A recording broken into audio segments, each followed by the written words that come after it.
Buongiorno, Bonjour, allora possiamo cominciare. pouvons-nous Siamo commencer? pronti a Nous questa sommes bella prêts pour cette giornata? belle journée.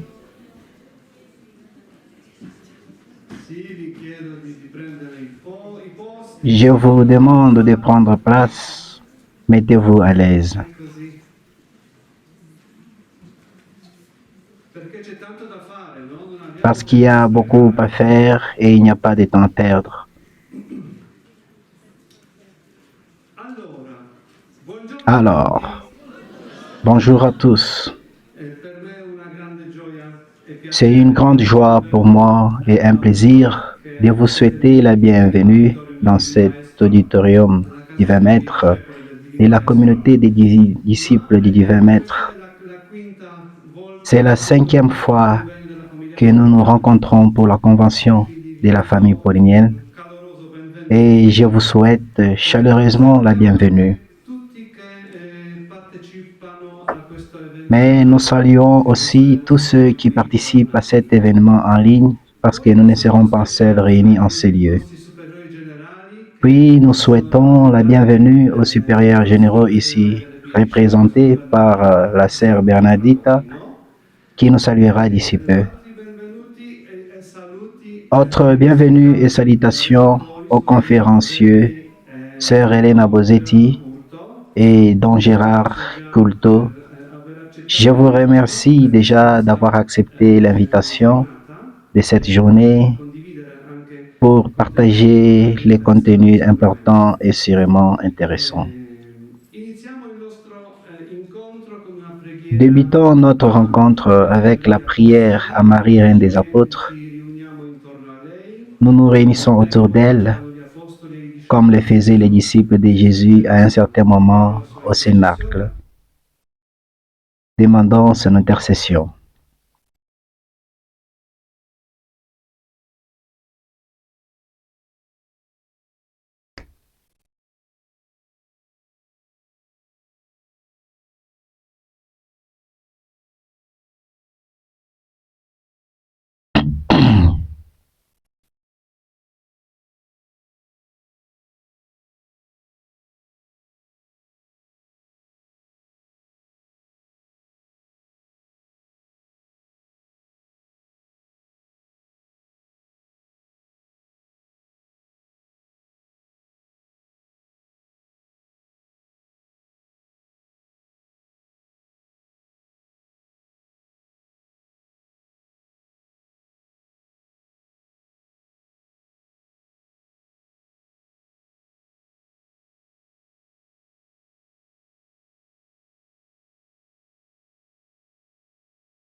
Adesso vorrei dare la parola alla Maintenant, je sorella voudrais donner la Bernardita, parole à la sœur padrona di Bernadita, casa, anche patronne de la maison fondatrice et dei superiori aussi generali représentante des dell'Auditorium supérieurs del Divino généraux de la famille Maestro. paulinienne.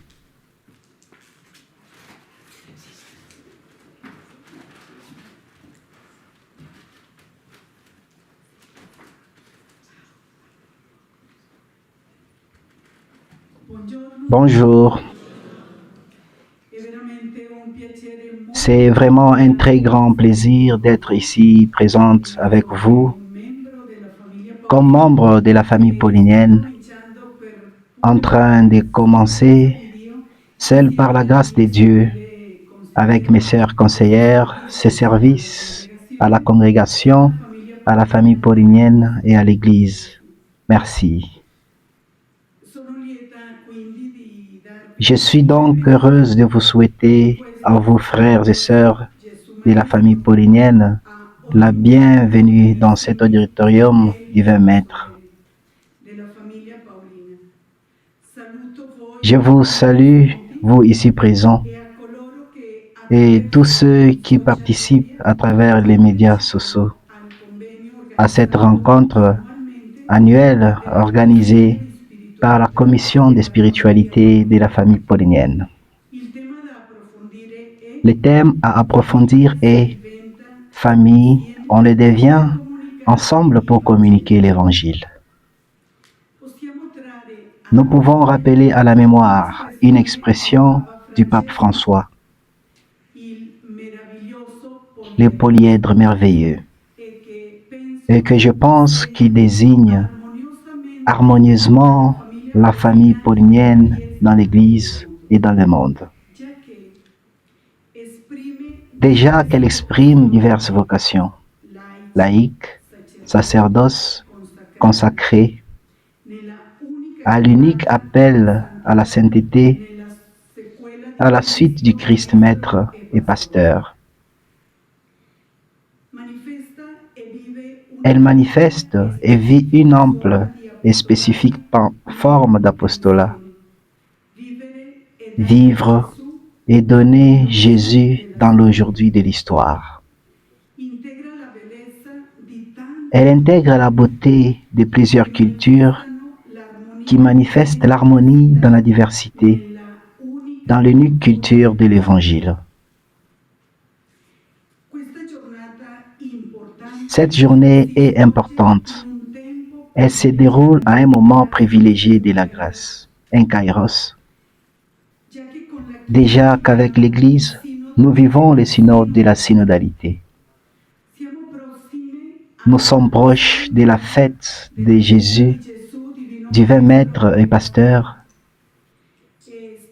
que nous parcourons par sa grâce avec tous les disciples du monde, à mémorial de notre centenaire congrégationnel.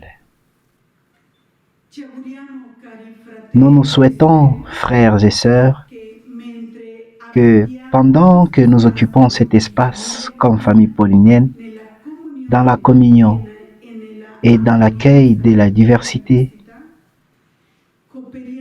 nous coopérions à la restauration de la paix, la dignité, que l'harmonieux respect entre les nations qui sont en conflit aujourd'hui mérite.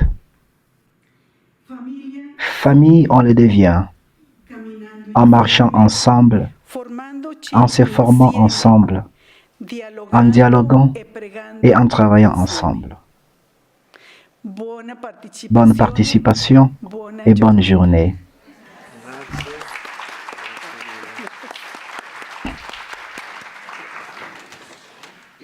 Merci beaucoup. Nous nous sentons à la maison. Merci pour cette possibilité de se rencontrer ici. Cette année, nous continuons les thèmes de la synodalité, mais nous voulons approfondir cet argument en rapport avec la famille paulinienne. Surtout, nous nous fixons sur ces thèmes. Le contexte ecclésial de notre convention est très clair. Il a déjà été mentionné par la sœur Bernadita. Le synode des évêques sur les thèmes de la synodalité dans l'Église est en train de se conclure. Et c'est comme si nous faisons partie de ces grands événements. Parce que nous voulons toujours sentir avec l'Église et continuer à marcher avec l'Église. Ensemble avec l'ordre du jour, incarné, préparé par les apostolines, que nous remercions, chacun de nous a reçu un extrait de nos normes un petit livre où nous avons inséré les normes pour la collaboration dans la famille paulinienne. Les points qui s'y trouvent nous rappellent que la collaboration, surtout apostolique, a été voulue par notre fondateur et elle est écrite dans nos charismes. Il ne s'agit pas seulement d'une possibilité, mais c'est aussi notre devoir. Et ceci est un petit signe que tous, dans nos règles, nous avons inscrit la collaboration avec la famille paulinienne. Donc nous sommes vraiment à bon point sur ce chemin de raviver encore plus cette collaboration à mode synodal, toujours ensemble comme famille.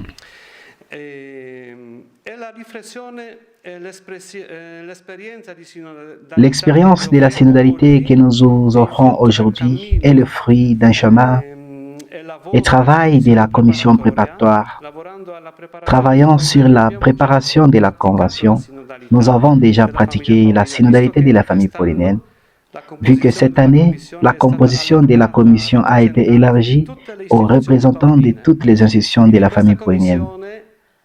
Donc, cette commission était composée de toute la famille paulinienne. Et cet événement pour la famille, nous l'avons préparé ensemble. Ceci est aussi un signe de la collaboration et de la synodalité.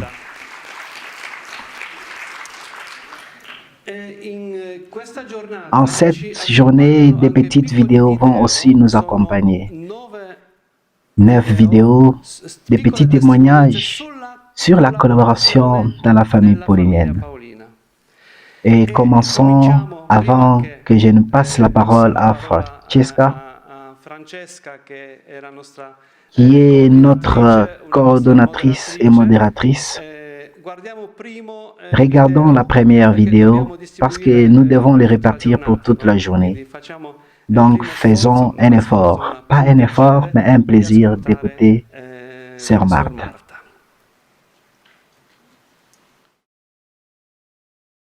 Mon expérience de la famille paulinienne remonte à la première formation. Lorsqu'ensemble avec les pauliniens, postulants et novices, nous avons étudié l'abondance du vitier. Nous avons fait 45 tours pour demander la béatification du fondateur. Nous avons également fait un petit récital sur les Magnificats pour annoncer l'évangile. Ça a été très important, surtout après la profession, quand j'ai commencé à participer aux directives d'animation vocationnelle paulinienne.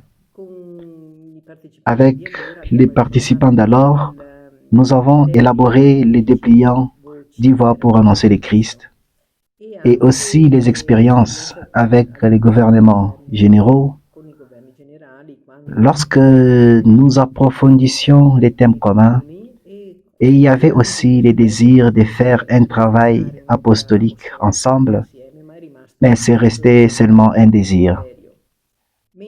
Cependant, l'expérience plus forte que je suis en train de faire comme famille depuis 1 an, quand j'ai pris en main la coordination du cours de la famille paulinienne sur les charismes, c'est l'expérience de chercher ensemble, d'essayer de penser aussi ensemble pour améliorer les cours. C'était une expérience et c'est encore une expérience plus enrichissante pour moi. Toujours cette manière de respirer les rayonnements des familles avec la participation des étudiants qui viennent de plusieurs parties du monde. Donc, nous partons d'un environnement italien à un environnement international. Le rêve reste cependant que la famille paulinienne devienne une communauté de familles où chacun, avec ses propres couleurs et son apostolat, mais avec la spiritualité commune, puisse dire aujourd'hui au monde, donc, donner ensemble au monde Jésus-Christ, voie, vérité et vie.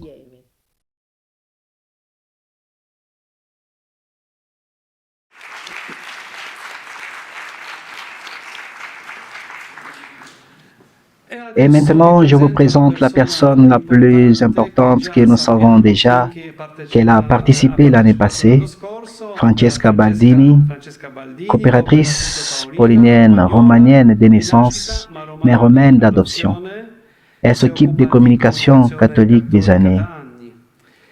Elle a travaillé à la transmission radiophonique pour la Radio Vatican et est parmi les membres fondateurs de la web radio Radio Più Roma. Elle a géré l'organisation de l'Office de Rome, des Centres culturels Saint-Paul ONG, et fait partie de la section italienne de l'ONG Religion for Peace, dont elle coordonne les réseaux des femmes de foi en dialogue depuis 2020. Passionnée de la doctrine sociale de l'Église, elle a toujours été sensible au terme du dialogue entre religion, paix et rôle des femmes dans l'Église catholique et dans le processus de paix. Et elle est chargée des relations publiques de l'Institut pontifical oriental. Elle est aussi coopératrice paulinienne, comme nous l'avons dit. Très chère Francesca, aide-nous à devenir plus famille. C'est ton objectif aujourd'hui. C'est vraiment un défi pour moi. Merci, merci Don Bogus. Merci surtout pour m'avoir invité encore cette année. Je suis très honorée, surtout, comme tu l'as dit, je suis coopératrice paulinienne et donc je me sens partie de la famille commune de beaucoup de fils de Don Alberione.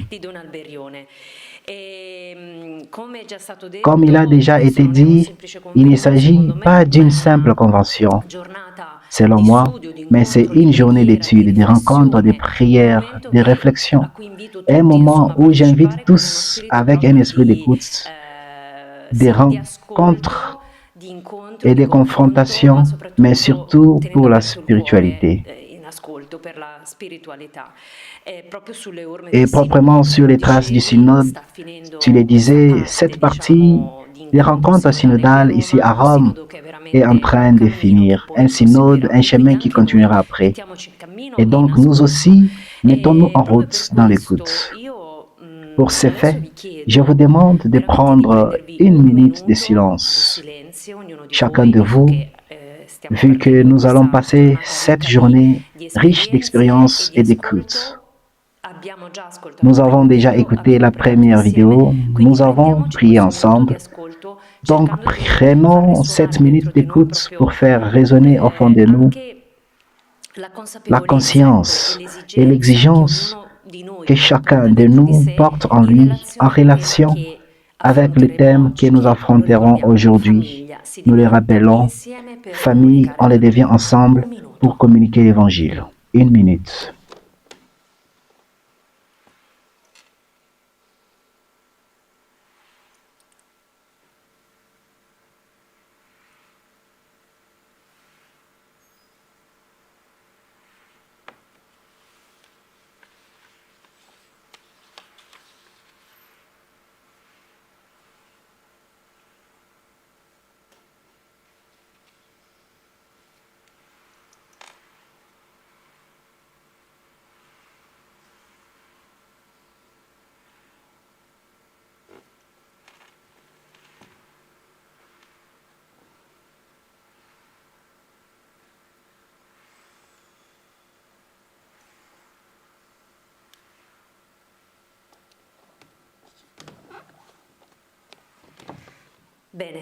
Bien, commençons cette route en cette journée. Je vous rappelle que ça sera une journée qui reprend un peu la formule qu'il y avait l'année passée dans les colloques, mais avec des nouveautés, comme l'écoute de ces vidéos, ces contributions qui viennent de tous les représentants de la famille paulinienne qui ont cherché de répondre à la question qui a été posée. Porter sa propre expérience, comme selon chacun des personnes écoutées, la nécessité de continuer à croître avec l'esprit d'une famille. Nous écouterons ces vidéos, mais surtout dans cette première partie de la matinée, nous écouterons deux conférences de sœur Elena Bosetti et de Don Gerardo Culto. Et puis, après le repas, nous nous répartirons en groupe. Et même là, il y aura des orateurs comme l'année passée et on cherchera à répondre à 3 questions. Certes, nous n'avons pas tout le temps pour répondre à ces questions, mais cherchez au moins à répondre à 2 de ces questions, de ces 3 questions que je vous rappelle rapidement. Comme Église, quels aspects de l'Évangile avons-nous abandonnés et que nous trouvons important de rendre visibles dans les communautés où nous travaillons? Quel filet et langage, nous, comme famille paulinienne, sentons-nous l'urgence de jeter dans la mer ouverte de l'histoire et de la culture? Famille, on le devient. Quel processus développer et ou mettre en marche pour une meilleure collaboration et intégration? Telles sont les 3 questions qui vous sont posées et dans vos groupes. Réfléchissez pour répondre à ces questions. Mais à présent, commençons avec l'écoute des 2 conférences au programme ce matin. Donc, nous partons de la sœur Elena Bosetti, que j'appelle ici à mes côtés et je la présente, bien que tous vous la connaissez déjà. Elle est une religieuse de Jésus Bon Pasteur de la famille paulinienne. Elle s'est formée à l'Université pontificale grégorienne où elle a obtenu une licence en philosophie et un doctorat en théologie. Elle a effectué plusieurs périodes d'études et de recherches à Jérusalem au Studium Biblicum Franciscanum et à l'école biblique. Déjà professeure de théologie et d'exégèse du Nouveau Testament à l'Université grégorienne et dans d'autres universités romaines, elle se consacre actuellement au ministère de la parole et à l'éducation biblique en Italie et à l'extérieur. Auteur de nombreuses publications traduites en diverses langues, elle est la reciprocità donna-uomo nella pastorale, che mi sembra un bellissimo testo.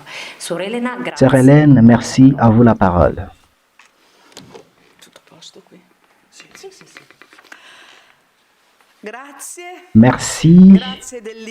Merci pour l'invitation et pour la participation à cette convention au titre vraiment provocateur. Famille, on le devient. Comment? Aussi de cette manière, en nous rencontrant, en nous écoutant, en priant ensemble et en se laissant guider par l'Esprit, en projetant le futur, en développant ce que nous avons reçu comme don, c'est-à-dire la passion pour l'Évangile. Nous sommes nés en fait avec la passion de l'Évangile dans les cœurs, je dirais dans les viscères. Oui, dans les viscères. Parce que Saint Paul est le vrai fondateur de la famille paulinienne, comme Alberion aimait bien le rappeler. C'est l'apôtre qui s'est fait tout à tous pour annoncer l'Évangile. Malheur à moi si je n'évangélise pas, malheur à moi si je ne prêche pas l'Évangile. Et cette passion pour l'Évangile, n'était-ce pas peut-être la grande passion de Don Alberione?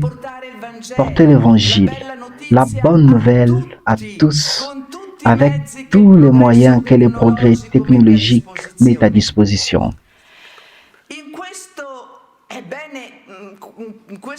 Je dirais que cette passion est bien exprimée dans l'image officielle de la béatification de Don Alberione.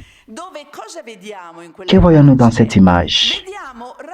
Nous voyons représenter une antenne satellitaire qui rayonne comme une dynamique auréole. Une auréole qui embrasse le monde, sur lequel est repris 3 fois le mot évangile. En latin pour dire l'universalité. Evangelium, Evangelium, Evangelium. L'évangile, la belle nouvelle de l'amour. La belle nouvelle de l'amour de Dieu qui a tant aimé le monde. L'évangile aujourd'hui, pour le monde d'aujourd'hui et de demain. Parce que l'aujourd'hui est déjà demain. Parce que le temps passe vite dans la société de l'accélération où nous vivons. Alors, prends les larges, famille paulinienne, et jetez les filets. Vous tous, instituts et congrégations, qui appartenez à cette admirable famille, hommes et femmes, jeunes et vieux, c'est-à-dire jeunes d'une autre façon, de façon différente. Jetons ensemble les filets, parce que le charisme que l'Esprit a suscité dans l'Église à travers Don Alberione puisse porter tout le fruit qu'attend Dieu, pour que la parole poursuive sa course, pour que la bonne nouvelle de l'Évangile atteigne chaque personne où il se trouve, dans les situations plus diverses, pour que la parole puisse vraiment s'incarner dans les différentes cultures, puisse intercepter les sociétés pluralistes et sécularisées où nous vivons,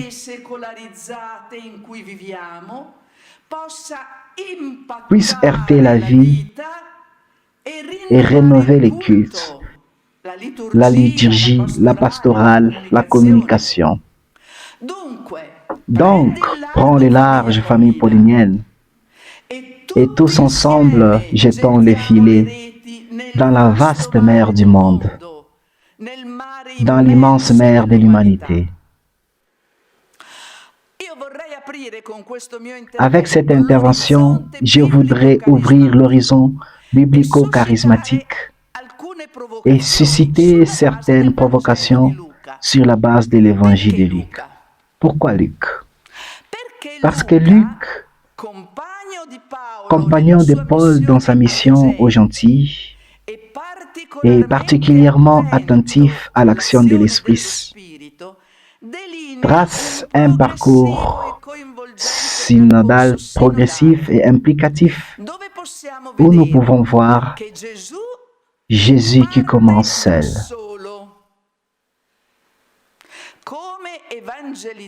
Comme évangélisateur consacré par l'Esprit. Luc le situe dans la synagogue de Nazareth pendant les cultes du sabbat, où le maître, faisant siennes les paroles d'Ésaïe, déclare son programme, c'est-à-dire les lignes programmatiques de sa mission. Évangéliser les pauvres, apporter la joie, la guérison, la liberté. Voyez Luc 4, 18, 19. Attention, il n'y a pas encore de disciples à son côté. C'est très différent chez Marc, par exemple. Marc semble ne pas savoir voir un Jésus sans disciples, parce que la première chose que Jésus de Marc fait, il annonce, le temps est accompli, le règne de Dieu est proche et directement sans continuité, il passe le long du lac de Galilée. Vois Simon, vois André, venez derrière moi, je vous ferai pécheurs d'hommes. Et avec les 4 premiers, comme un piqué de douleur, il entre à Capharnaüm, où l'évangéliste nous fera un rapport sur les premiers jours. Il n'en est pas ainsi chez Luc. Le Jésus de Luc commence seul. Et justement, à Nazareth, avant d'appeler les disciples, il présente quel est le programme. Évangéliser. L'Esprit de Dieu est sur moi. Il m'a envoyé pour évangéliser les pauvres. Sorti de Nazareth, le Jésus de Luc descend à Capharnaüm, situé sur la rive nord-ouest du lac de Galilée. C'était une cité très fréquentée car il traversait la route Maris, c'est-à-dire la grande route impériale qui conduisait à Damas. Les fouilles ont mis en lumière un jalon, donc c'était aussi un lieu de douane qui avait des relations commerciales avec la Haute-Galilée, les Golan, la Syrie, la Phénicie, l'Asie mineure, aujourd'hui en situation de guerre, Chypre et l'Afrique. Comme il en résulte des monnaies et de la céramique importées de ces régions. Rappelons en outre qu'à Capharnaüm, nous rencontrons les centurions avec une troupe de soldats romains, chose qui confirme l'importance de la cité. Donc Jésus est malin. Il va où il y a les gens, où il y a beaucoup de gens, où il y a diverses cultures. Il va où la vie bat son plein, où les hommes et les femmes de diverses cultures se rencontrent. À Capharnaüm, notez aussi ce détail. Jésus est l'invité de Simon. Et là, il guérit sa belle-mère avant de l'appeler à devenir pécheur d'hommes. Il n'en est pas ainsi chez Marc. Chez Marc, d'abord il l'appelle, puis il entre dans sa maison, d'abord dans la synagogue, puis dans la maison pour guérir la belle-mère. Il semble dire alors que je t'ai fait mon disciple parce que j'ai guéri ta belle-mère. Pas Luc. En effet, le Jésus de Luc est attentif aux relations.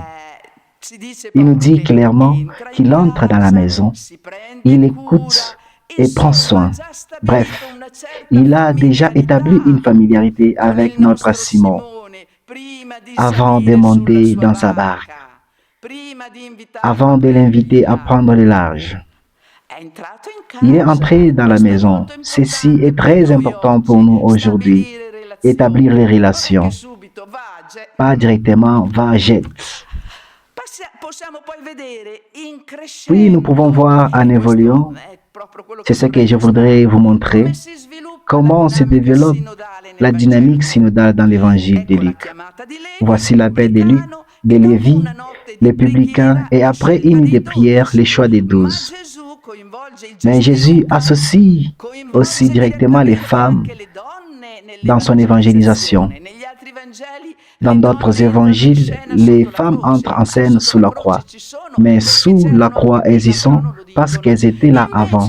Mais ils ne le disent pas. Par contre, Luc, déjà au 8e chapitre, elles y sont dans un contexte d'évangélisation. Il y a les 12, 3 appelés par leur nom et plusieurs autres. Parmi ces femmes appelées par leur nom, il y a Marie de Magdala, que Jésus a délivrée des 7 démons. Mais il y a aussi Jeanne, femme de Cousa, administrateur d'Hérode. Donc ce n'est pas une femme du peuple d'en bas. Il serait intéressant de voir les origines sociales du christianisme. Donc hommes et femmes de différents milieux sociaux qui marchent ensemble, pleinement dévoués à l'évangile. Nous voici au 10e chapitre. Mon parcours sera du 4e au 10e chapitre où l'horizon s'élargit.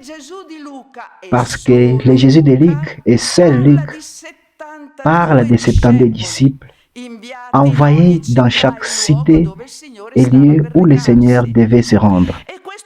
Voici là une caractéristique exclusivement lucanienne, absente dans d'autres évangiles. Donc, il convient de dire ici qu'il s'agit de l'évangélisation tous azimuts. Mais Luc nous réserve une autre surprise, décidément importante pour la famille paulinienne. Pas seulement les pieux disciples, parce qu'à la conclusion du 10e chapitre, nous trouvons en fait 2 disciples qui ne sont pas itinérantes, comme Marie de Magdala, Jeanne et Sodame. Ces 2 disciples sont accueillantes. Elles ouvrent la maison. Combien est-il important de trouver une maison accueillante pour les hommes dévoués à l'évangélisation itinérante? Luc nous le dit encore dans les Actes des Apôtres quand il parle d'Élie par exemple. Et Paul nous oblige à accepter cette hospitalité, l'importance de l'accueil. Mais il y a plus. Nous ne nous arrêterons pas sur les détails de Marie, la jeune sœur assise aux pieds du Seigneur. Maria, la sorella piccolina, cosa faceva?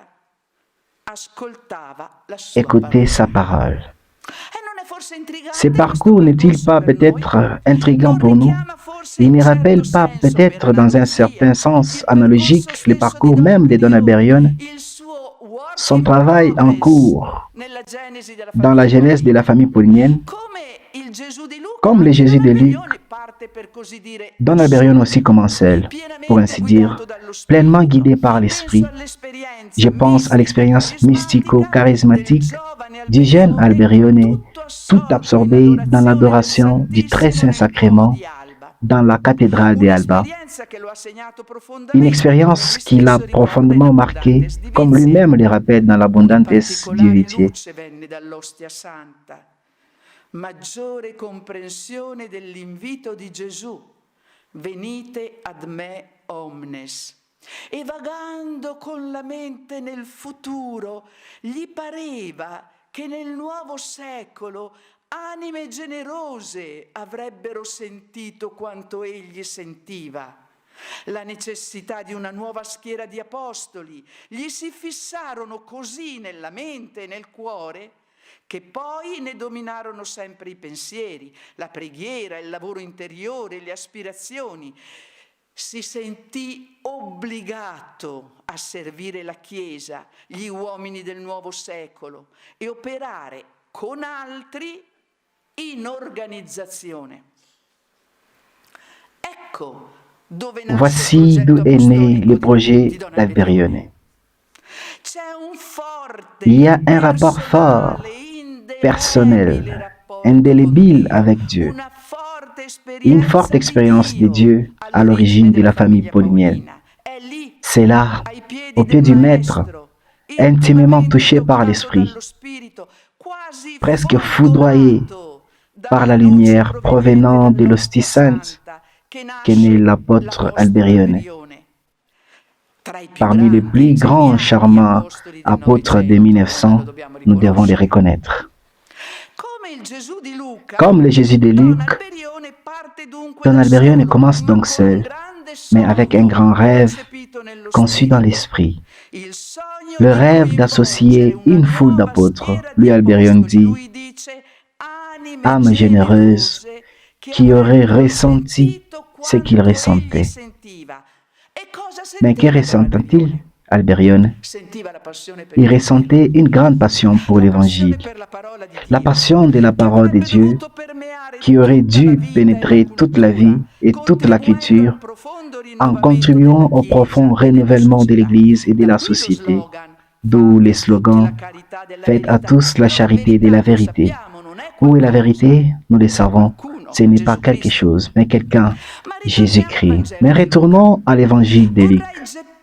Je voudrais jeter un faisceau lumineux sur les parcours annoncés, en observant comment Jésus associe très progressivement les hommes et les femmes dans sa mission, et quelles sont les caractéristiques présentes dans cette dynamique synodale de Luc. Alors, en premier lieu, je voudrais jeter un faisceau lumineux sur la barque de Pierre. Et je vous annonce les 5 passages, les 5 nœuds de ce « Jeter la lumière ». Parce que le titre de ma conférence est justement « La barque de Pierre ». Elle a comme titre « Prends les larges et jetez les filets ». La dynamique synodale dans l'évangile de Luc et la famille paulinienne. Donc, je suis en train d'y entrer maintenant en jetant une grande lumière sur la barque de Pierre. Et je vous dirai comment. Premièrement, les paroles clés de l'évangile. Jésus ne commence pas sur la barque. Il est debout sur la rive du lac et il y a beaucoup de gens, nous les verrons. Deuxièmement, sur la barque de Pierre. Jésus monte sur la barque quand Pierre et ses compagnons descendent. Il y a ici un très beau passage de Pape François. Les prêtres, les évêques en premier, aussi les diacres, les religieux de l'homilie qu'il a tenu au monastère Saint-Jérôme à Lisbonne. Je les laisse à notre très cher Gérard pour ne pas trop lui voler. Je te laisse cette partie du développement. Moi, j'approfondirai ce que veut dire monter sur la barque de Pierre, parce que nous verrons que la manière d'enseigner change. Une chose est rester debout sur la rive du lac et une autre est monter et s'asseoir. Troisièmement, Duc in altum, prends les larges et ensemble jeter les filets. Quatrièmement, Maître. Savez-vous quelle est la première parole qui sort de la bouche de Pierre? Maître. Nous essayerons de les dire. Cinquièmement, quel filet? Je voudrais décliner cette image de filet avec la symbolique du langage. Quel filet? Quel langage aujourd'hui sommes-nous appelés à jeter en profondeur dans cette société liquide, étant donné que nous ne sommes pas sur les lacs, mais dans la société liquide? Prenez les larges littéralement, où il est plus profond, jetez les filets en profondeur. Quel langage! Et puis, si possible, j'espère réussir de nous donner un flash un focus rapide sur les 12 et les disciples itinérants pour conclure à une seule chose. Au besoin, allons-y maintenant.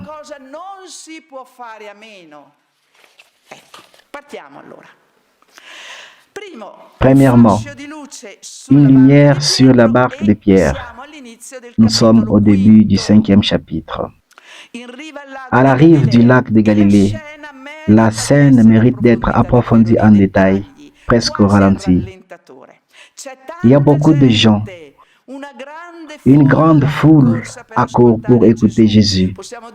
Nous pouvons dire que sa réputation était devenue virale en peu de temps, parce que les gens arrivent de partout. Il faisait des foules, dit l'évangéliste, pour écouter la parole de Dieu. Parce que Jésus intercepte les désirs,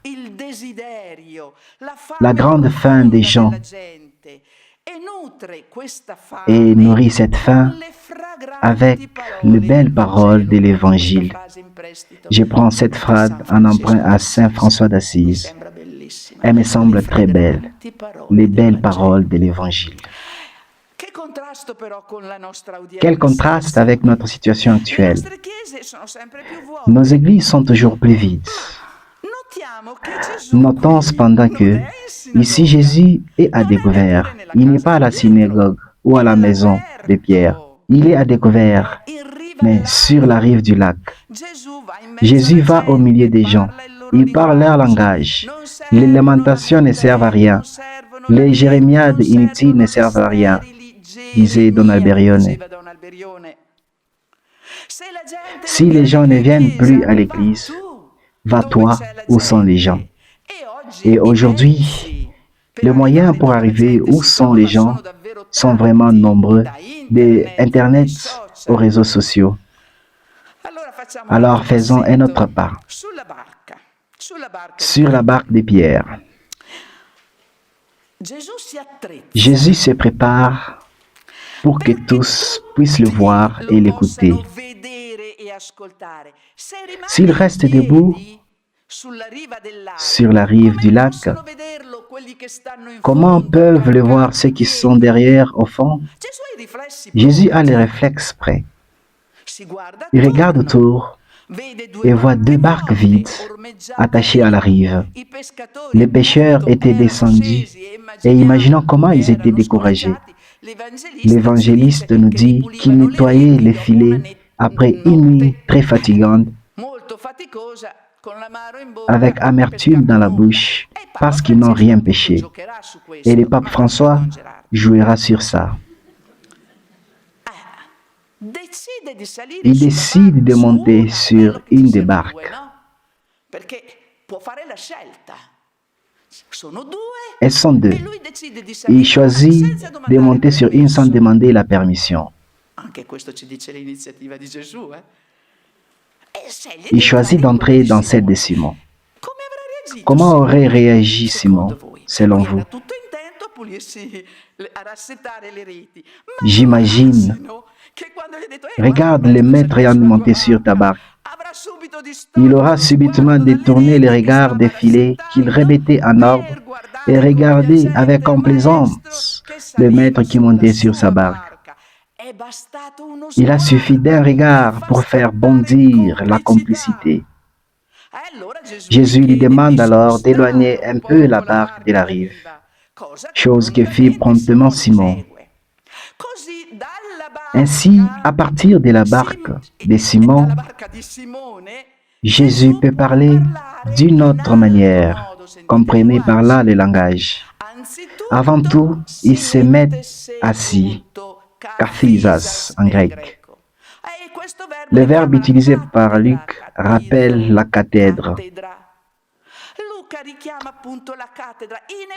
En effet, cette façon de se mettre de Jésus imprime à son enseignement un caractère formel.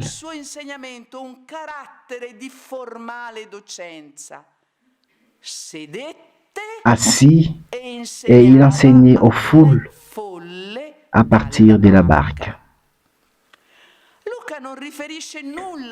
Luc ne réfère rien du contenu du long parler de Jésus. À nos lecteurs, il reste sa manière de le faire.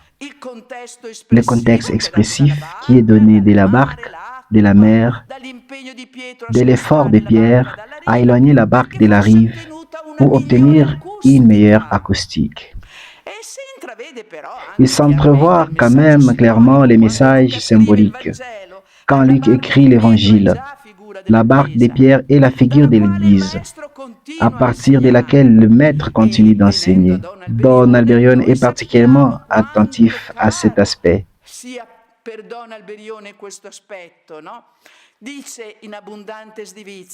Il dit dans l'Abundantes Divitiae,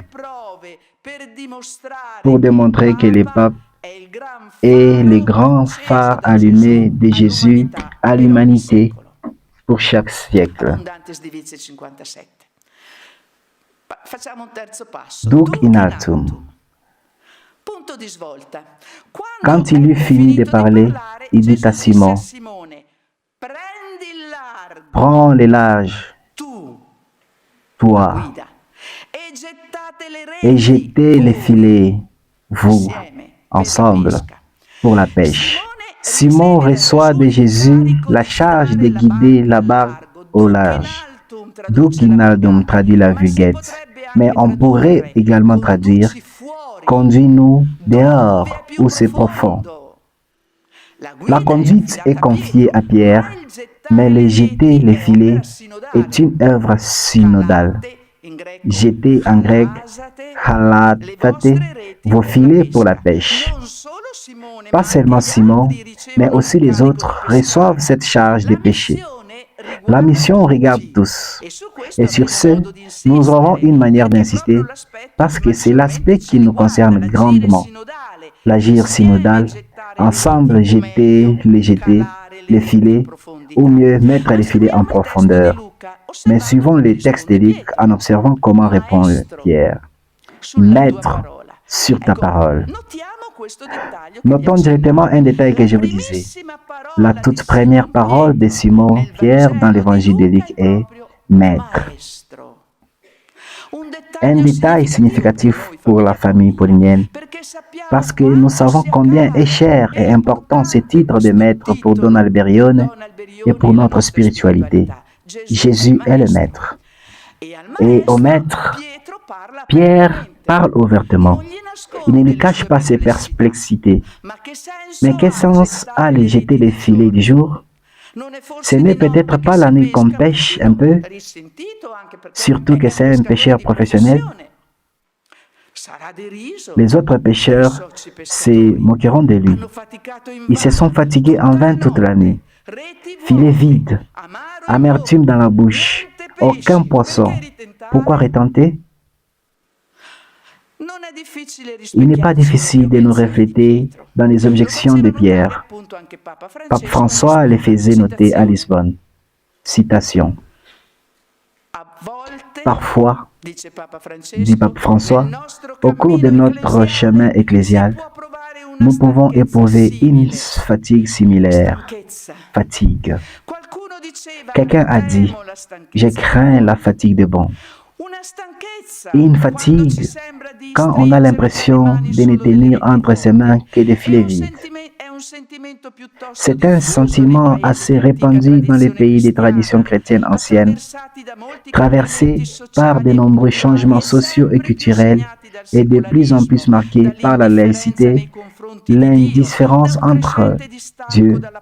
envers Dieu, dans un détachement croissant dans la pratique de la foi. Mais quand on se sent découragé, et chacun de vous pense à quel moment il s'est senti découragé, le risque est celui de descendre de la barque, restant empêtré dans les filets de la résignation et du pessimisme. Fin de citation. Simon Pierre donne cependant tout le mérite à Jésus. Maître, nous avons travaillé toute la nuit et n'avons rien pris. Mais sur ta parole, je jetterai les filets. Pierre accepte d'entrer dans la logique paradoxale de Dieu. Il accepte de faire pleinement confiance à Jésus. sur la parole du Maître, y jettera ses filets et expérimentera qu'une pêche fructueuse n'est pas liée aux conditions humaines favorables, ni à nos capacités. Au contraire, elle est liée à la foi. Elle est le fruit de l'obéissance à la parole. N'est-ce pas le cas de Don Alberion? N'est-ce pas peut-être la foi, la confiance pleine et conditionnelle dans le Maître qui l'a poussé à jeter ses filets dans des temps décidément défavorables, humainement parlant, 1914, début de la Première Guerre mondiale. Cette foi qui a le courage de s'allier, de faire totalement confiance, d'entrer en complicité intime avec le Maître, comme cela s'est produit dans la prière du pacte au secret de la réussite, que Don Alberion appelle la prière de la foi. Abundantes Divitiae 159. Alors notre insuffisance, mieux la prise de conscience de notre insuffisance personnelle et communautaire, plutôt que de nous effrayer, devrait renforcer la confiance et nous faire, je dirais, plonger avec élan chez celui qui peut tout. Autre citation supplémentaire du pape François à Lisbonne. Jeter de nouveau les filets et embrasser le monde avec l'espérance de l'Évangile. Voilà ce à quoi nous sommes appelés. Ce n'est pas le moment de s'arrêter. Ce n'est pas le moment d'abandonner. Ce n'est pas le moment d'amarrer les bateaux au rivage ou de regarder en arrière. Nous ne devons pas fuir cette époque car elle nous fait peur et nous réfugier dans les formes et les styles du passé. Non, c'est le temps de grâce que le Seigneur nous donne pour nous aventurer dans la mer de l'évangélisation et de la mission. Fin des citations. Et allons à l'avant au 5e point. Quel filet, quel langage. Je trouve subjective interprétation que saint Ambroise, grand-père de l'Église, évêque de Milan, propose à propos des filets des apôtres. Saint Ambroise dit que les filets que les apôtres descendent dans la mer sont l'annonce faite d'entrelacement de mots, d'ouverture des discours et des profondeurs de réponses qu'ils prennent en main et pardonnent et ne pardonnent pas à ceux qui se laissent prendre par eux. Et il est vrai, notre Ambroise le dit, que les instruments de la pêche apostolique sont les filets. En effet, les filets ne tuent pas ceux qui y sont pris, mais les maintiennent en vie. Ils les amènent des profondeurs à la lumière et des profondeurs conduisent ceux qui y sont pris à la surface. Nous pouvons nous demander, qu'est-ce que cela signifie? Qu'est-ce que cela comporte aujourd'hui pour nous, famille paulinienne, d'aller au large et jeter les filets? Aujourd'hui, le terme réseau est plus que jamais d'actualité. Internet, nous sommes tous en ligne. On peut aussi réfléchir à la nature symbolique des filets en tant que langage. Comment trouver de nouveaux filets, langage? Quels filets, langage considérons-nous les plus adaptés à la pêche, évangélisation? Dans sa lettre à l'église de Vérone, d'où je viens actuellement, Monseigneur Domenico Pompili a écrit une lettre sur le silence, mais il parle des langages. Et observe que même Jésus a été contraint par les travaux de changer de langage. Je cite la lettre sur le silence de Monseigneur Pompili. Au début de sa mission, Jésus parle directement et utilise des tons kérigmatiques, voire enthousiastes. Le temps est accompli et le royaume de Dieu est venu. Répentez-vous et croyez à l'évangile, libérant des esprits impurs et guérissant des malades. Cependant, il se retrouve bientôt confronté au premier malentendu. Pourquoi se produisent des hostilités, des distorsions des sens, des abandons? Nous devons reconnaître avec réalisme que même la communication d'une bonne nouvelle, comme celle du royaume de Dieu, peut échouer. Prenons-en acte, observe Pompili, sans que cela n'entraîne frustration et dépression. Apprenons du Maître. Pour lui, l'obstacle devient lieu d'où l'on saute et la frustration devient source de créativité. Jésus comprend qu'il doit passer du langage kérigmatique des premiers instants au langage parabolique qui, plus provocateur, oblige l'interlocuteur à se sentir remis en question et à prendre position. Puis lorsque les foules déçues l'abandonnent, voyez Jean 6, il change encore une fois de langage et choisit le langage didactique en se concentrant sur la formation de ses disciples pour qu'au moins certains comprennent la logique de l'Évangile. Lorsque cela ne fonctionnera plus, il ne lui restera plus que le langage du témoignage jusqu'à la croix. Comme sa manière de vivre, sa manière de mourir, dit aussi ce qu'est l'Évangile de Dieu. Fin des citations de la lettre de Pompili. Je trouve précieuses ces indications de Monseigneur Pompili aussi pour nous, familles pauliniennes. Le langage des jeunes n'est pas celui des personnes âgées, mais il existe un langage que nous pouvons tous parler. Un langage qui n'a pas besoin de mots, car c'est la vie elle-même qui parle. Une vie qui rayonne de beauté, rayonne d'évangile vécu, rayonne l'amour. Cependant, je me demande, peut-on aujourd'hui négliger les langages kérigmatiques? Je dirais non. Nous ne pouvons pas les déléguer uniquement aux néo-catéchuménaux qu'on sait qu'ils font réellement l'annonce kérigmatique. Il me semble qu'il est plus que jamais nécessaire une nouvelle première annonce, ou si l'on préfère, une deuxième annonce, mais toujours kérigmatique, qui aille au cœur de l'Évangile, réveillant les consciences endormies, réveillant l'attente d'un au-delà, puisque le royaume de Dieu s'est fait proche. Je crois que la deuxième étape, ici je vais l'approfondir dans les rapports écrits, car il y a un jeu significatif chez Matthieu. Matthieu met les didasqués en premier, mais attention, la deuxième étape, la catéchèse, si vous voulez, ne peut pas annuler kérigme. La didaquée, la catéchèse, ne peut remplacer le kérigme. Pourquoi?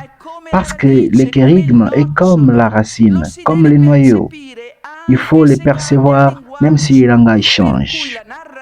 C'est pourquoi la narration qui est aujourd'hui privilégiée comme forme de communication, à juste titre, mais doit en réalité être telle, c'est-à-dire la narration de l'histoire du salut. Une narration à la manière de Jésus qui, avec ses paraboles, posait des questions provocatrices qui remettaient directement en question la vie de ceux qui l'ont écouté. Qu'en pensez-vous, a-t-il dit? Si un homme a 100 moutons, viens me le dire. C'était paradoxal ce qu'il disait aux gens. Que penses-tu?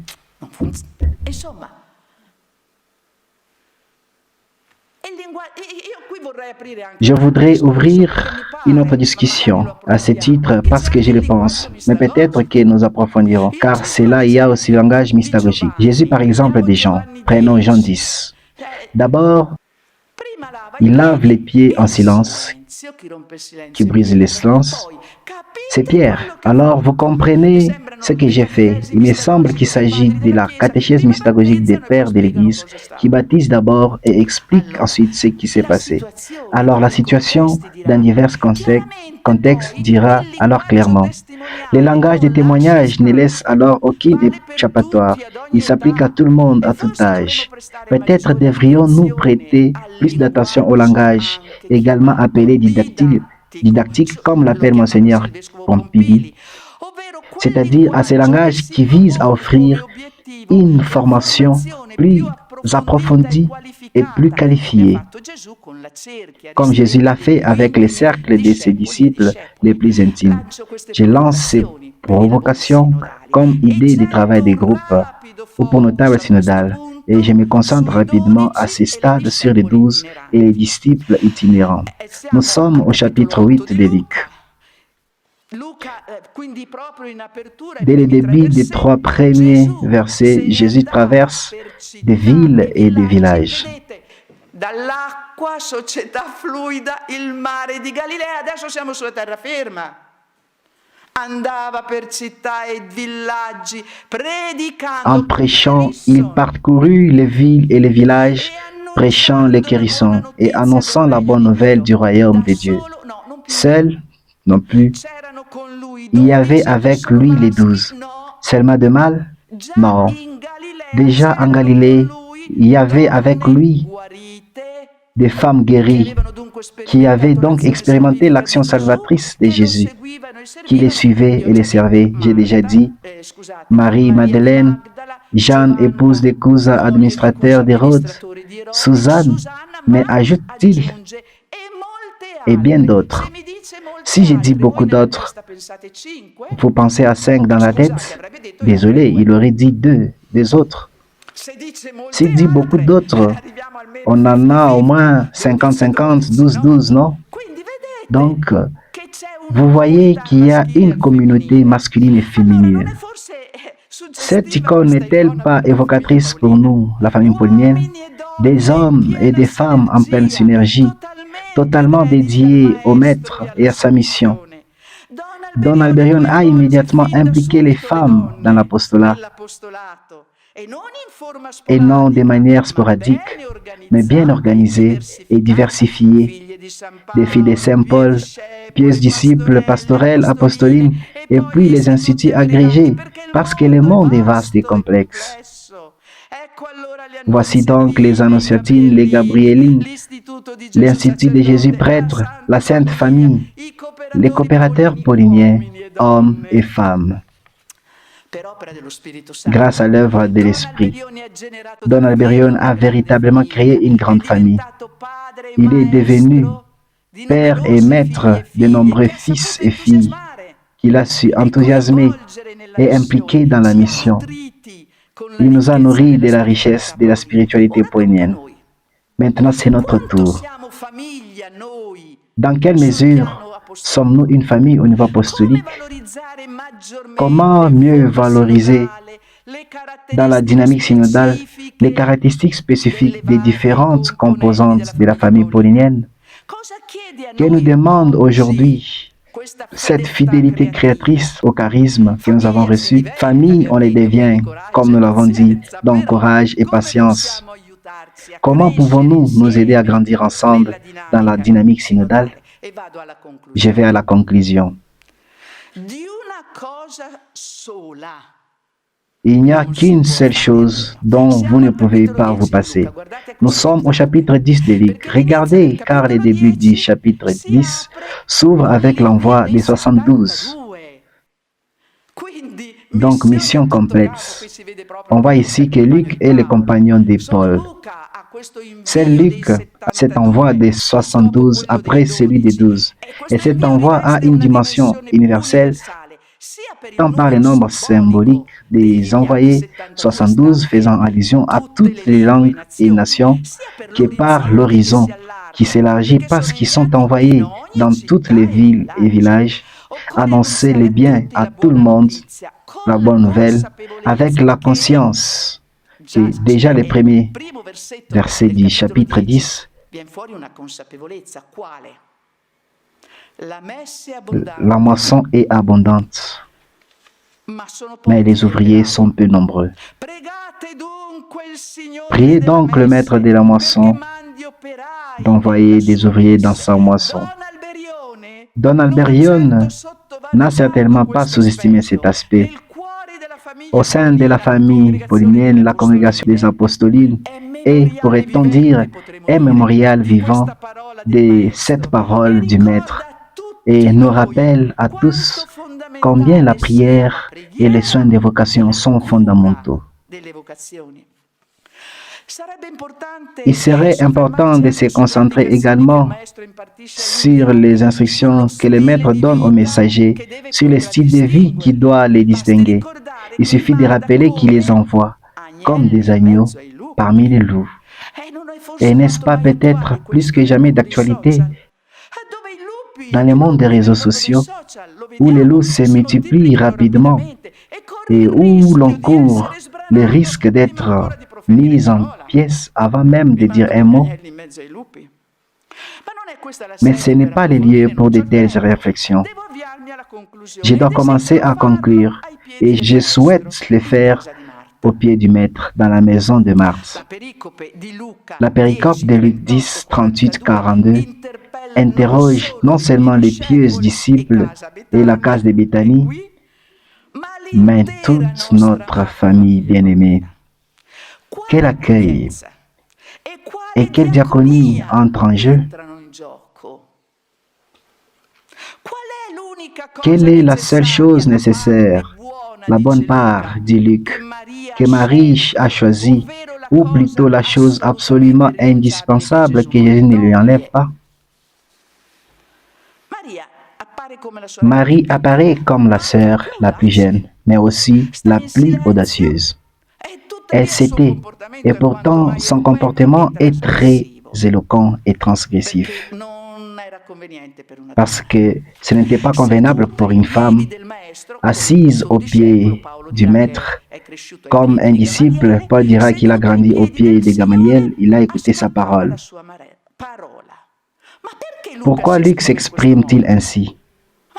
Mais regardez comme c'est étrange. Nous sommes habitués à lire l'Évangile. Mais ne serait-il pas plus logique en italien et même en grec de dire simplement Marie, assise aux pieds du Seigneur, l'écouter? Oh non.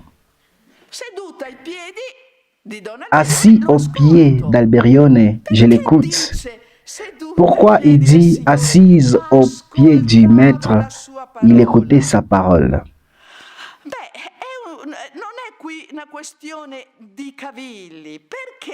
À y regarder de plus près, ce détail est précieux. Il introduit la différence entre le personnage historique Marie et nous qui lisons l'Évangile. Si Luc avait écrit « Marie assise aux pieds du Seigneur l'écoutait », je pourrais conclure « Bienheureuse est-elle qui a pu écouter Jésus directement ». Par contre, en écrivant « Elle écoutait la parole du Seigneur », Luc me dit qu'il est possible pour moi et pour toi perché il Vangelo, anche a distanza di millenni dall'evento storico, ci permette di ascoltare la parola del Signore. Ainsi, nous sommes orientés par l'évangéliste lui-même vers cette écoute que nous appelons Lectio Divina. Écoute brillante de la parole du Seigneur dans les Saintes Écritures. Peut-être que cela n'était pas important pour Don Alberione. Lisez les Saintes Écritures. Toute activité devient agitation et inquiétude si elle ne s'enracine pas dans l'écoute de la parole. Au contraire, les contacts profonds et constants avec la parole rend chaque service diaconie précieux et fécond, en toute situation et à tout âge. Nous sommes donc invités à rester, à habiter, à faire de la parole notre maison, à vivre, à demeurer dans la parole. Voilà les défis de la mystique apostolique auxquels toute la famille paulinienne est appelée. Il faut se laisser unifier On devient une famille. Qu'est-ce que cela veut dire? C'est laisser unifier par l'écoute de la parole. Jésus déclare que un est ce qu'il faut, écouter la parole. C'est la bonne part que Marie a choisie, en plein accord avec ce que le Seigneur demande à son peuple. Écoute Israël. Deutéronome 6. Le non-faire apparent de Marie, celui de rester aux pieds du Maître comme un disciple à l'écho de sa parole, coïncide avec le choix de la bonne part qui ne lui sera pas enlevée. Et celui qui écoute vraiment la parole, peut-il la garder uniquement pour lui-même? Celui qui écoute vraiment la parole ne peut s'empêcher de l'annoncer, de la crier de toute sa vie.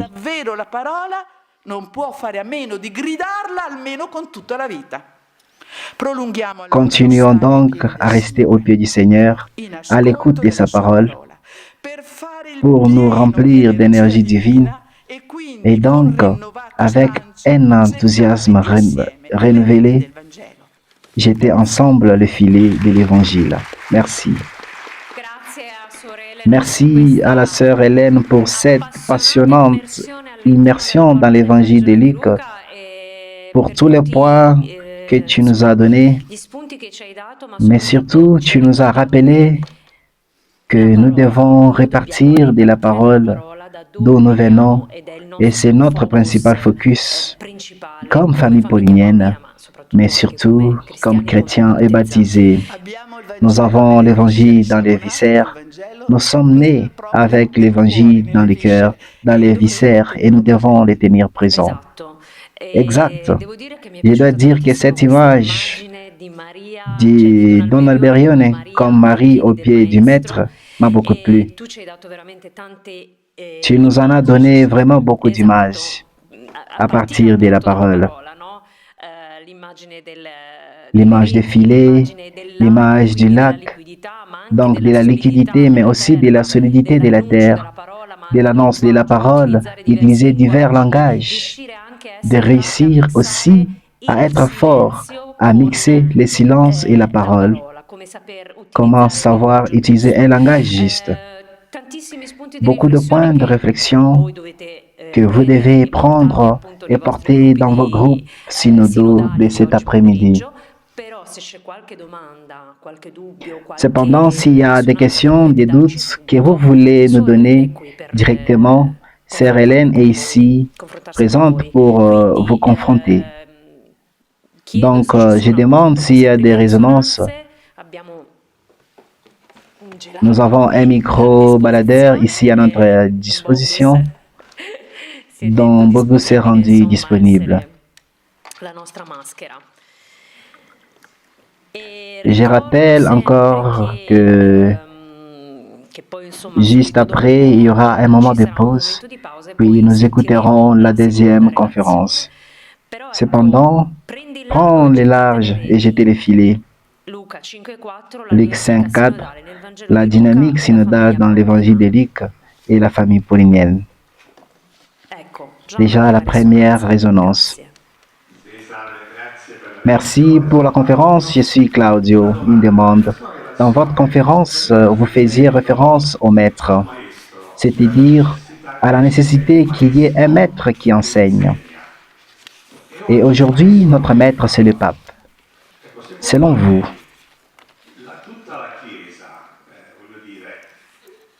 toute l'Église est le lieu de résonance de ce que dit le pape, parce que si ce n'est pas le cas, quand le pape donne les indications,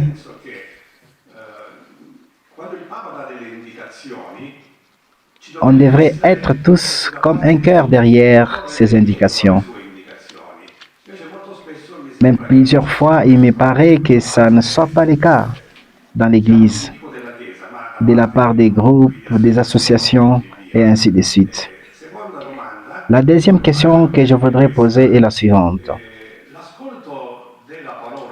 L'écoute de la parole, l'écoute de l'Évangile, qui n'est pas très compris aujourd'hui, mais moi je pense par exemple que les temps que nous vivons, les guerres, et toutes ces choses de créer sont peut-être l'occasion juste pour réorienter toutes nos initiatives sur ces deux choses fondamentales que, selon moi, l'Évangile dit. Nous sommes tous frères. La créature fait partie de la nature. Que pensez-vous de ceci? Sœur Elena, ceux qui nous suivent en streaming n'ont pas compris les demandes. Riprendo io. Je les reprends pour une bonne audition. Alors, Claudio, avant tout, a mentionné qu'à partir de la barque de Pierre, les maîtres parlaient et aujourd'hui, les maîtres, c'est les papes. Assis sur la barque de Pierre et donc tous devraient suivre les indications du pape, autrement, ça ne va pas. Il paraît à Claudio que ce n'est pas le cas aujourd'hui. Il existe plusieurs mouvements, plusieurs groupes, plusieurs partis, même au niveau consistant dans la hiérarchie, qui sont en désaccord avec l'enseignement du pape.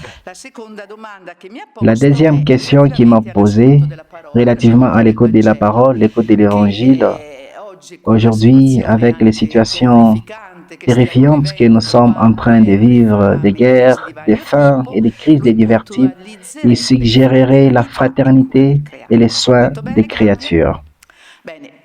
Première chose, à la première question, je répondrai que nous ne nous émerveillons pas qu'il y ait des accords et groupes qui contestent le pape, parce qu'il y avait des groupes qui contestent Jésus. Voulez-vous vous en aller vous aussi, dit-il. Et ça, justement, l'amènera à changer les langages. Mais sur la croix, parce qu'il n'y avait pas d'accord. L'important est que la famille paulinienne soit avec le pape. Nous devons rendre compte de ceci.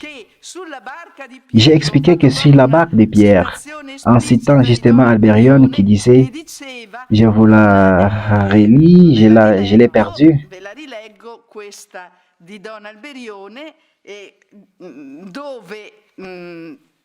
La barca, no, non c'è, dice, ho perso, però è sufficiente questo pour dire que le pape est le grand phare de l'humanité. Mais Alberione, là voici la situation, le dit à la famille paulinienne. Il ne le dit pas à ceux qui contestaient les papes. Les papes ont toujours été contestés, pas seulement maintenant. Aussi quand Don Alberione écrivait La Voluntas Divitiae, il s'est rangé avec les papes et les premiers pauliniens qui jusqu'à aujourd'hui font le 4e vœu d'obéissance au pape en ce qui concerne l'apostolat. Alors, à ta question, je dirais, nous ne nous émerveillons pas que les papes soient contestés. Famille paulinienne, en accord avec l'enseignement de ton fondateur, laisse-toi illuminer par ce grand phare que Jésus a voulu. Cette distinction et ce soulignement, la famille paulinienne qui veut être fidèle à l'enseignement d'Alberione doit être avec le pape. 4e vœu d'obéissance. Et pour les pastorelles, c'est aussi charismatique. Nous sommes appelés à collaborer avec les pasteurs de l'Église. Et nous n'avons pas seulement Saint Paul comme patron, mais Pierre et Paul. Très clair. Donc nous devons rester avec le pape. La deuxième chose, oui, certes, la fraternité et les soins de la créature font partie du kérigme que nous devons annoncer. Mais ce n'est pas tout.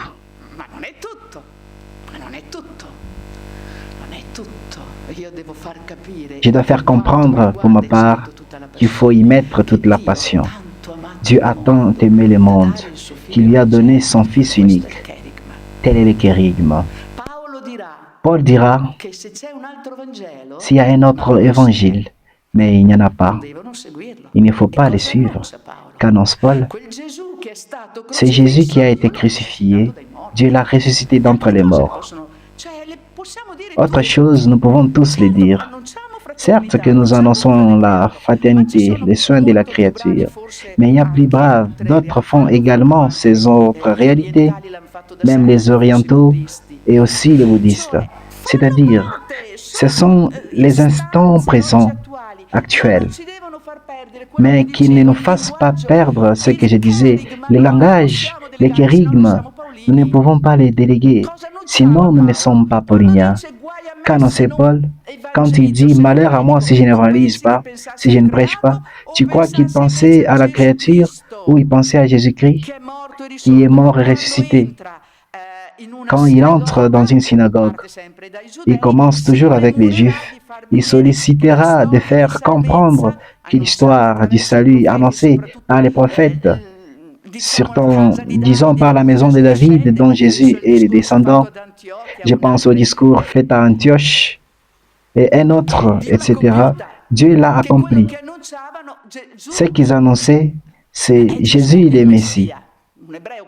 Quand un Hébreu arrive à dire que Jésus est le Messie, il devient chrétien. Alors, nous devons retourner à la prédication authentique. Autrement, qui va prêcher l'Évangile? Si nous retenons aujourd'hui que beaucoup de jeunes connaissent Jésus, nous nous trompons.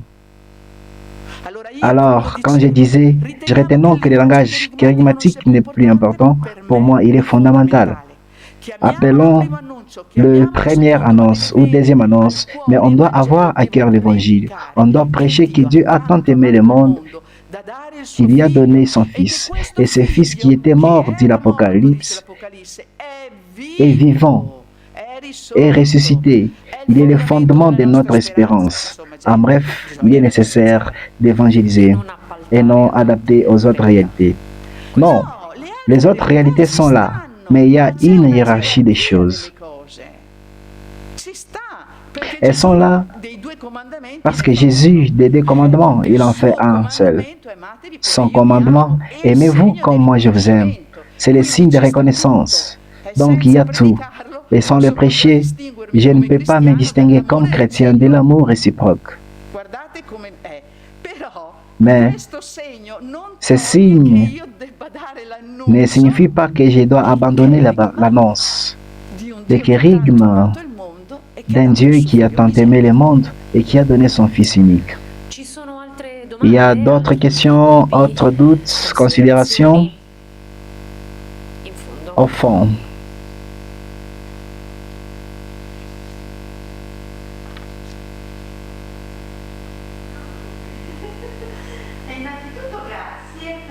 Merci avant tout parce que vous avez souligné plusieurs fois que l'accueil dans la maison de Béthanie n'a pas commencé avec les pieux disciples, mais les pieux disciples dans la famille paulinienne sont appelés à mettre en circulation cet accueil de la maison de Béthanie pour toute la famille paulinienne.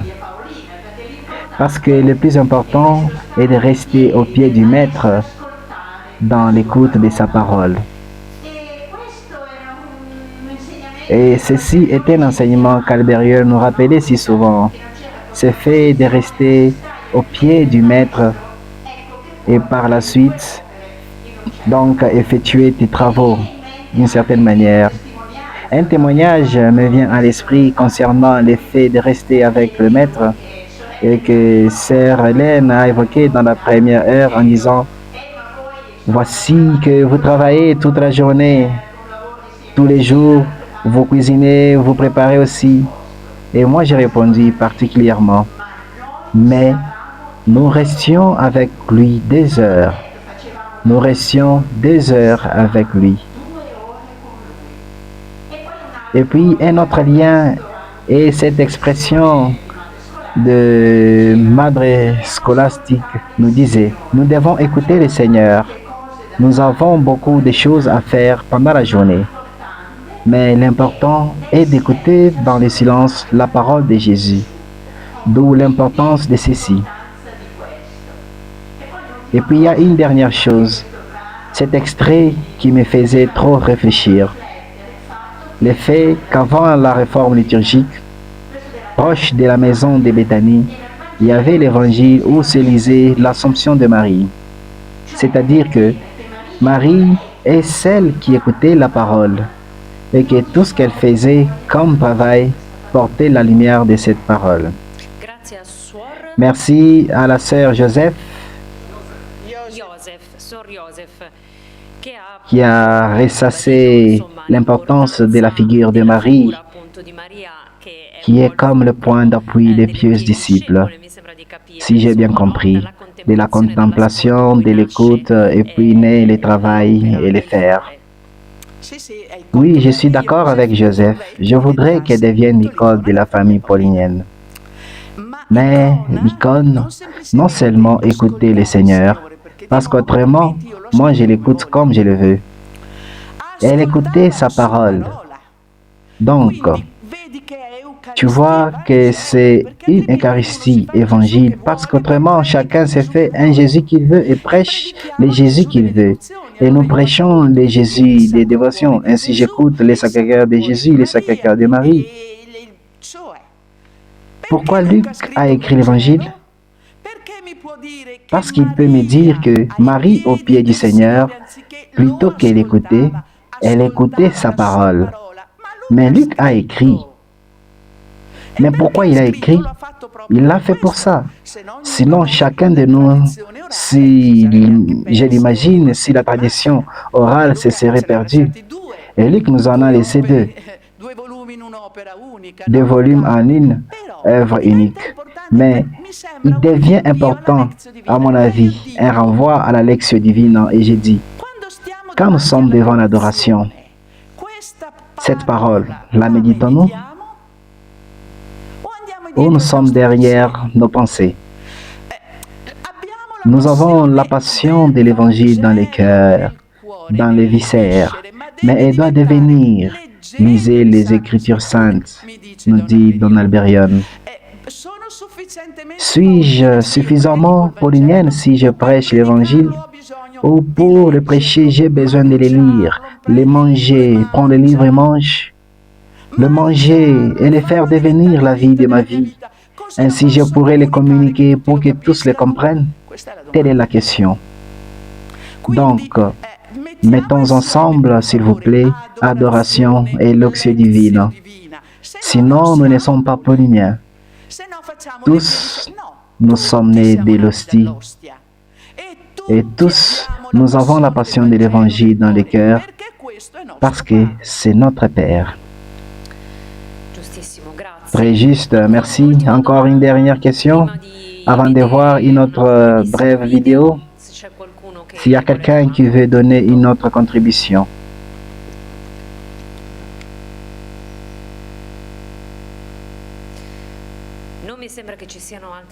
Il me semble qu'il n'y a pas d'autres réactions. Donc, je rappelle Don Bogus ici à mes côtés pour qu'on puisse suivre une brève vidéo avant la pause. Une fois de plus, merci à la sœur Hélène. Merci de nous avoir donné beaucoup de points de réflexion. Hommes et femmes en synergie de l'annonce à partir des Écritures saintes, de l'Évangile d'où nous venons. Don Bogus, à présent, suivons une très brève vidéo de témoignage de Don Ampelio Crema, un paulinien. Je suis Don Ampelio, paulinien. Mon expérience de la famille paulinienne a toujours été très riche et intéressante. Je l'ai vécue dans le contexte pastoral juvénile et vocationnel ici en Italie. Une expérience qui a trouvé un organisme il y a 50 ans, directive d'animation vocationnelle paulinienne, un instrument propice pour penser la pastorale vocationnelle. D'une collaboration, il nous a amenés à nous rencontrer. Nous avons aussi réussi, mieux tenté, au moins de faire un projet pastoral vocationnel de la famille paulinienne dans lequel on cherchait à présenter la richesse de chaque vocation singulière. Une autre expérience apostolique, ou mieux toujours d'animation, je l'ai vécue en Piémont, Lombardie, où j'ai été en communauté. Nous avons toujours cherché à tenir vive l'équipe d'animation vocationnelle et d'animation de la famille paulinienne en nous. L'objectif était de vivre ensemble les moments de famille et les moments de spiritualité et les moments de prière. Mais nous avons aussi tenté quelquefois les journées de l'Évangile et quelques émissions populaires Aussi quelques expériences de diffusion dans les territoires de notre charisme. La prospective future, la prospective future est celle d'avoir le courage de vivre la même expérience de collaboration, de projets, même dans les champs apostoliques. Avoir un projet missionnaire de la famille paulinienne en Italie qui met ensemble les charismes avec un objectif partagé.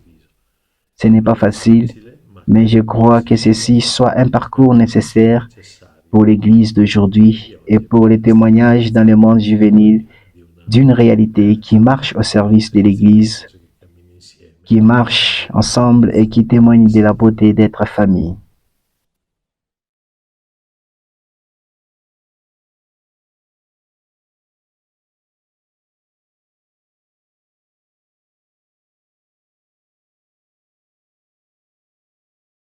Cammina al servizio della Chiesa, che cammina insieme e che testimonia la bellezza di essere famiglia.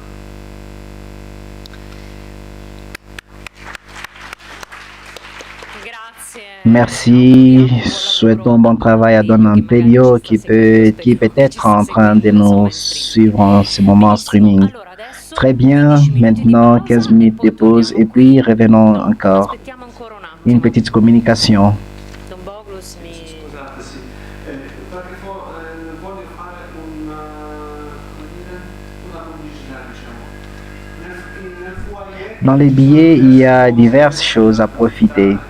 ci sono i servuori, Il y a la vie du Christ dans l'Église. la vita in Cristo nella Chiesa, si può prendere Vous pouvez prendre ces revues, ma ci sono mais il y a aussi les actes de tous les précédents colloques convegni à acheter. Quindi Donc, une occasion de nous enrichir intellectuellement et spirituellement. non ha ancora Qui désire encore approfondir, il y a cette possibilité. Suivons les conseils de Don Bogus en ce moment de pause et retrouvons-nous dans 15 minutes. Merci.